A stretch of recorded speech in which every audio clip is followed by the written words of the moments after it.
안녕하세요. 떠드는 사람입니다. 떠드는 사람 272화는 영원은 과연 축복인가 아니면 저주인가? 영원에 대해서 떠들어 보도록 할게요. 영원이라는 이 영화는 사후 세계에서 벌어지는 이야기를 중심으로 진행됩니다. 조앤이라는 여자가 있어요. 근데 이제 조앤이 살아있을 때 남편이 둘이었단 말입니다. 첫 번째 남편인 루크는 그렇게 오래 함께 살지는 않았는데 이 남편이 전쟁에 나갔다가 죽어요. 그래서 사별을 하게 된 케이스고, 그리고 수십 년의 세월을 함께 살다가 자기보다 조금 빨리 죽은 두 번째 남편이 바로 레리입니다.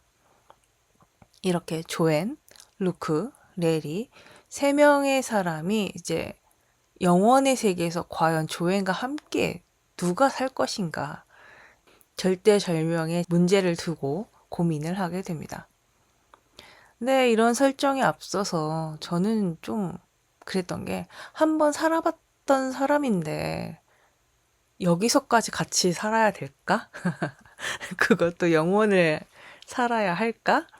예, 사실 그런 설정들이 좀 두렵긴 했어요. 어차피 한번 그들과 살아봤잖아요, 한 번씩. 근데 사후세계에서까지 함께 살아야 할까요, 정말? 그냥 쿨하게 헤어지고 사후세계에서 내 인생 한번 새로 시작해보면 안 될까? 막 그런 생각을 했어요. 그리고 막 항상 그런 얘기를 하지. 나 이제 물란하게 살 거야. 막 이랬는데 개뿔 물란하게 살 수가 없으니까. 죽어서는 정말 이 사후세계에서는 거기 19금 세계가 있더라고요. 영혼의 세계 중에. 나 이제 거기 갈 거야.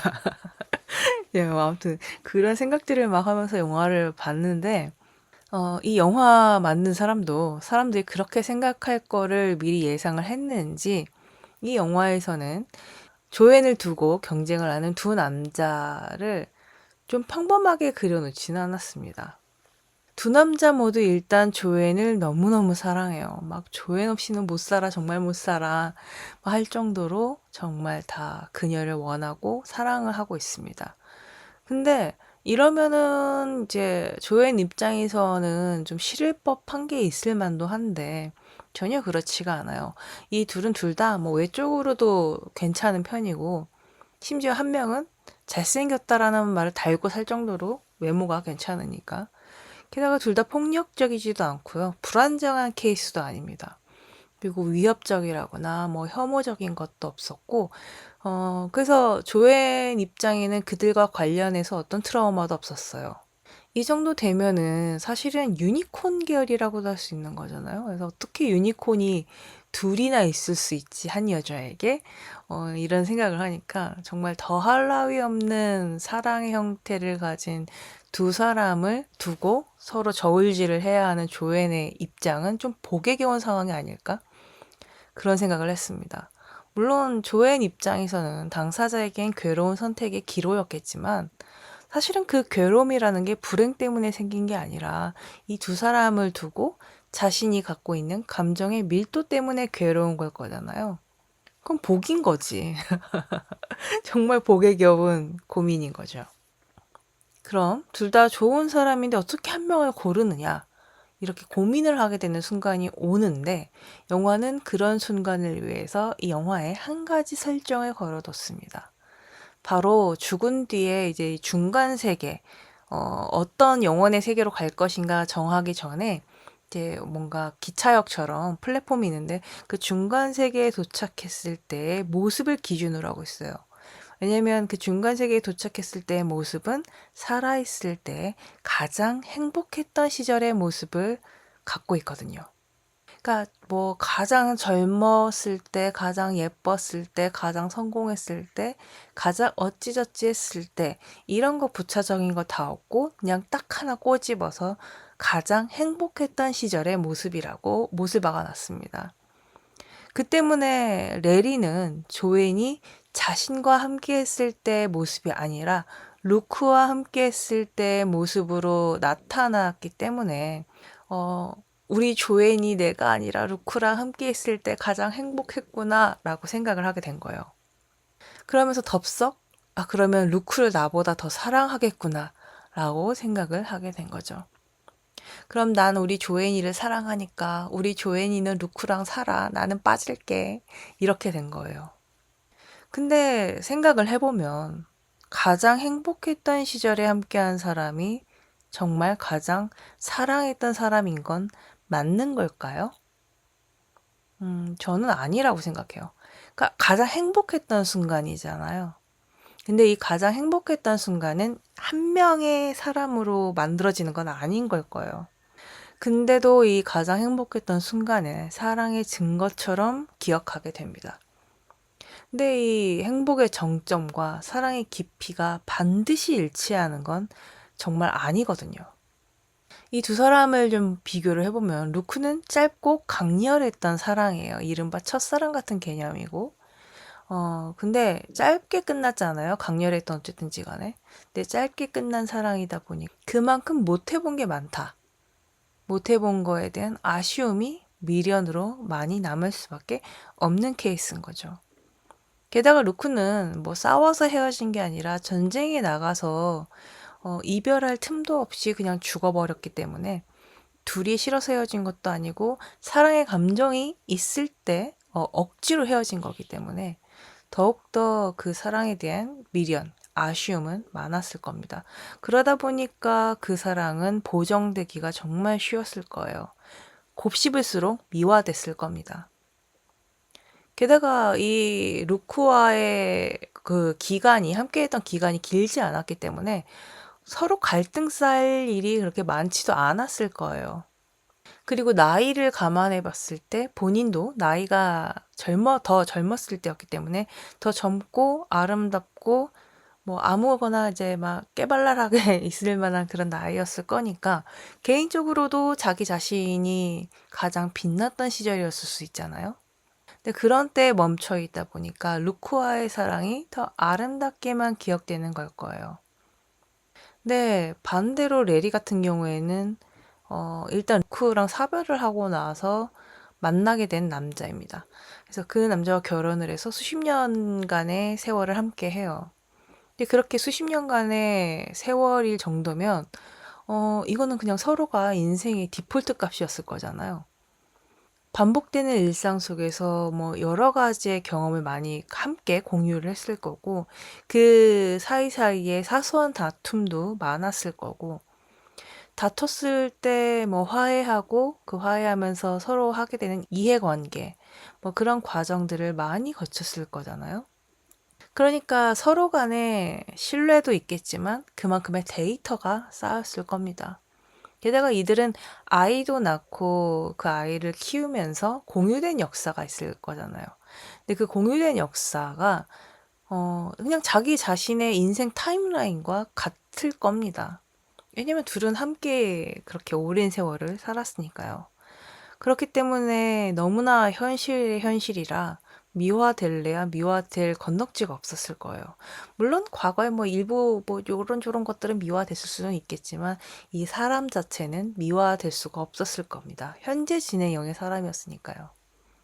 하지만 이 관계에는 정말 중요한 게 있어요. 경험의 축적이라는 게 있는데 이 관계를 수십 년 동안 유지해 오면서 겪었던 그 경험치들이 있는 거죠. 그러니까 이 영화는 단순하게 여자 하나를 두고 두 남자와 함께 벌어지는 그런 삼각관계를 그린 게 아니라 서로 상반된 조건을 걸어두고 밸런스 게임을 하는 거예요. 짧고 응축된 사랑이냐, 길고 축적된 사랑이냐, 이 두 사랑이 있을 때 당신은 뭘 고를 거냐, 이렇게 밸런스 게임을 하게 되는 거죠. 어쨌든 조에는 루크를 택합니다. 자기가 가장 행복했을 때의 모습이 루크와 함께 했을 때의 모습이니까 루크를 더 사랑한다고 여겼을 수도 있고요. 그리고 루크와 못 해본 것들이 많았을 테니 그런 것들을 한 번쯤은 해보고 싶었겠죠. 그래서 루크를 선택했는데 막상 루크와 살아보니 생각처럼 막 해피해피하진 않았어요. 그녀의 표정이 좀 되게 떨떠름하죠. 물론 여러 가지 복합적인 이유가 있었겠지만 우선 이런 게 있습니다. 경험해 보신 분들 많으실 건데 내 기억 속의 이미지와 그러니까 상대방이 있어요. 어떤 고정된 상대방이 있는데 이 상대방에 대한 내 기억 속의 이미지와 이 상대방이 갖고 있는 실제 인물이 완전히 겹치지 않잖아요. 왜냐면 내 기억 속에, 내 생각 속에, 내 머릿속의 이미지는 내가 만든 거기 때문에 실제 그 사람이 그럴 거라는 보장은 전혀 없습니다. 근데 그냥 단지 처음에만 특별해, 진짜 너랑 한번 살아보고 싶었어, 나도 좋아, 이렇게 하겠지만 살다 보면 사실 그건 그냥 일상이 돼버리잖아요. 처음에만 특별할 뿐이지. 근데 일상이 되면 그건 그거 자체로 그냥 현실이 되는 건데 매번 좋을 수만은 없을 겁니다. 매번 좋을 수만은 없다 보니 그 틈 사이로 잡생각이 비집고 들어올 테고 너무나 자연스럽게 레리가 떠오르게 될 거예요. 왜 레리가 떠오르냐? 이 레리와의 경험은 내 일상 그 자체였기 때문이에요. 그래서 내 일상 곳곳에 내가 하는 모든 손길 하나, 뭔가 행동 하나하나에 레리가 섞여 있을 겁니다. 그러다 보니 오버랩이 될 수밖에 없을 거예요. 그는 지금 내 곁에 없지만 이럴 때 그 사람은 웃었는데, 이럴 때 그와는 이런 대화를 나눴는데, 이런저런 경험들이 숱하게 떠오르게 되겠죠. 그러다 결국 깨닫게 되는 겁니다. 가장 행복했던 시절이라는 그 정보가 나의 판단력을 흐렸구나. 그걸 깨닫게 될 거예요. 그리고 그 내용이 나오는 그 순간부터 영화는 방향을 바꾸게 됩니다. 사랑은 어떤 강도의 문제가 아니라 축적의 문제일 수 있다. 라는 식으로 방향을 바꾸게 돼요. 사랑을 하나의 감정으로만 정의하면은 뭐 그렇게 어려운 선택일 것 같지는 않아요. 그냥 내게 가장 뜨거웠던 사람을 고르면 되니까. 하지만 이들에게는 결혼 생활이라는 그런 특별한 조건이 하나 붙잖아요. 그럼 서로 얽혀 있는 게 더 많을 겁니다. 감정적으로나 생활적으로나 어떤 책임져야 하는 영역, 그리고 내가 갖고 있는 혹은 우리가 갖고 있는 기억.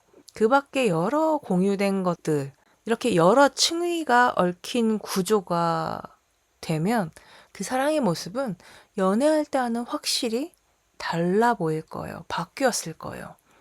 그리고 그렇게 얽힌 구조의 사랑은 눈빛 하나 변했다고 해서 바로 붕괴돼 버리는 그런 시스템은 절대 아닐 겁니다. 물론 때때로 작은 균열이 연쇄적으로 작동을 해서 뭐 그냥 무너질 수는 있겠지만 중요한 건 이들의 관계는 그저 일말의 감정으로 결정될 일이 아니라는 거예요. 게다가 조건이 하나 더 붙잖아요. 영원을 산다. 물론 영원을 살 것이기 때문에 루크나 레리나 그 영원이라는 상황 속에서 사실은 변수가 다 있을 거긴 해요.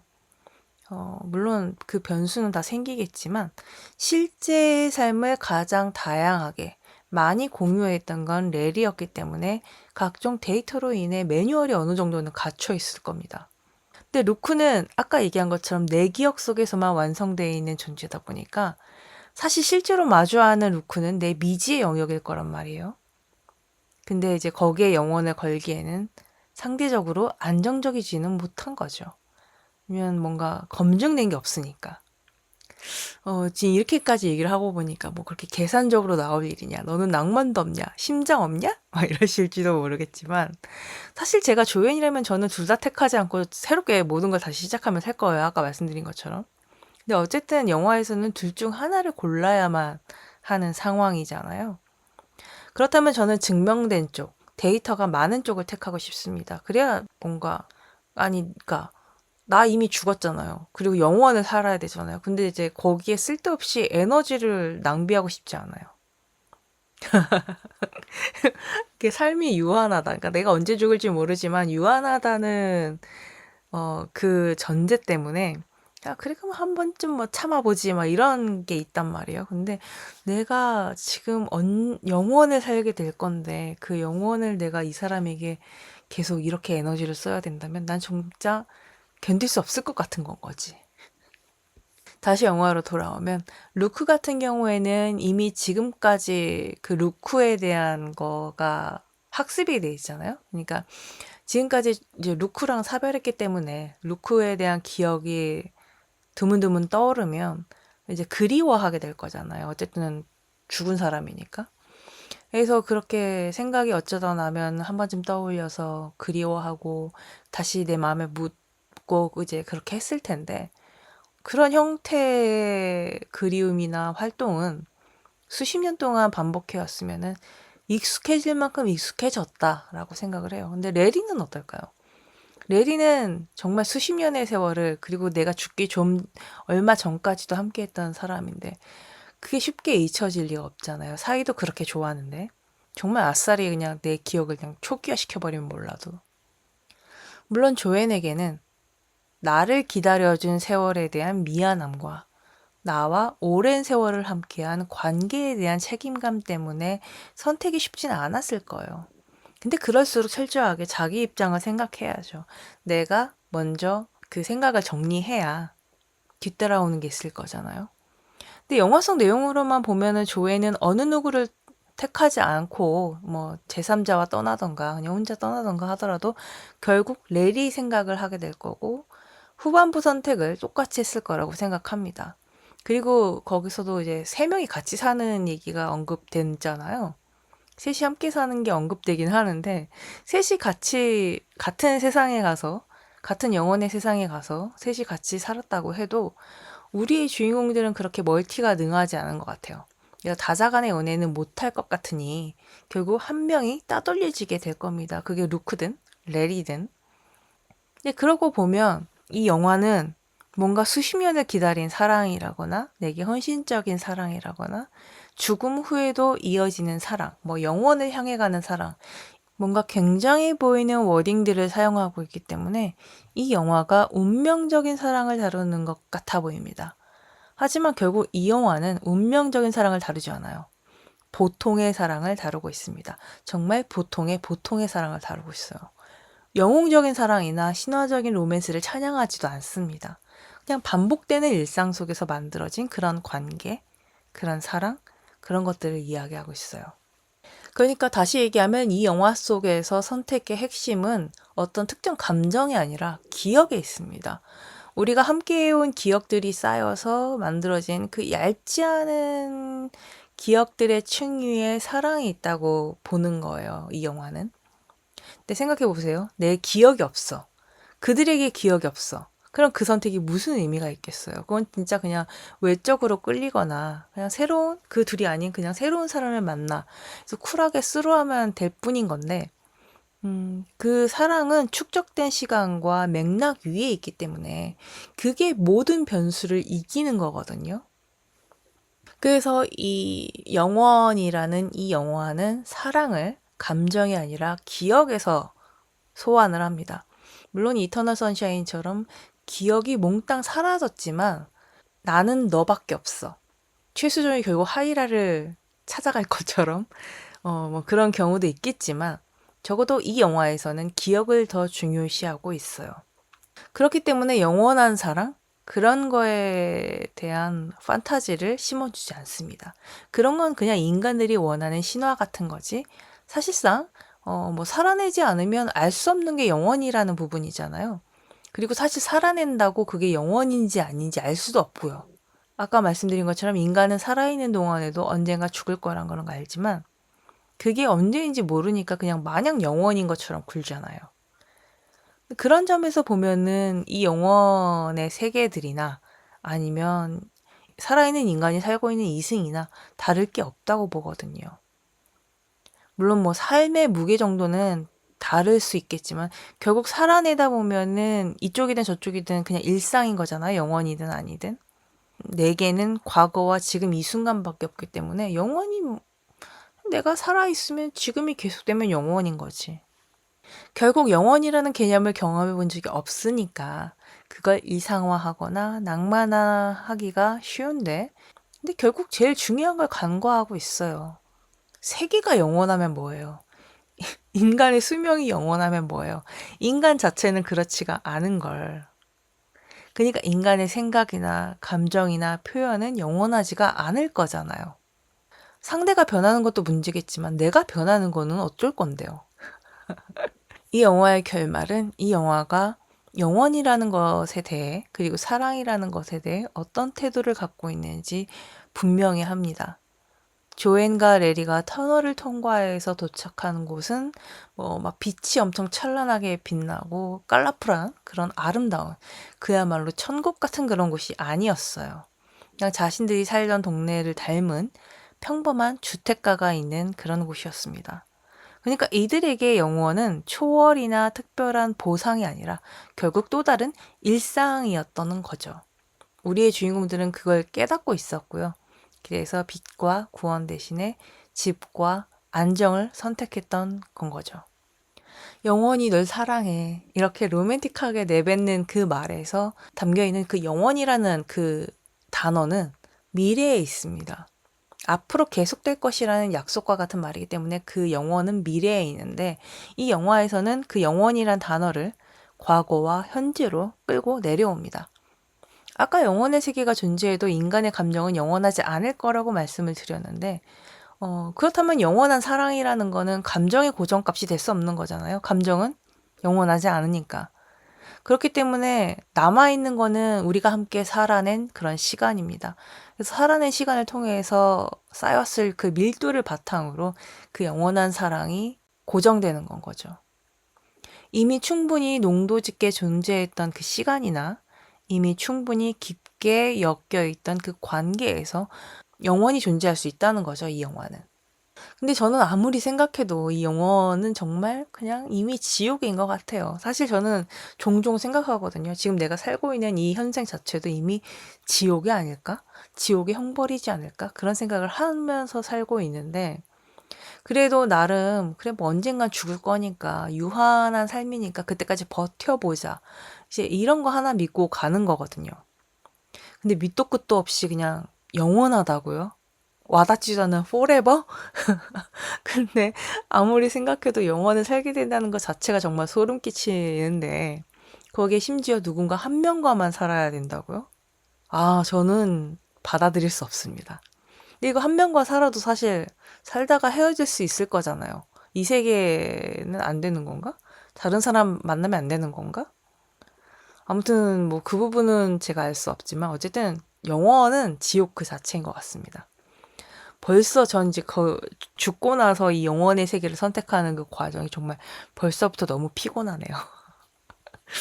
그럼 이렇게 떠드는 사람 272화 영원은 일상의 또 다른 이름 편을 마치도록 할게요.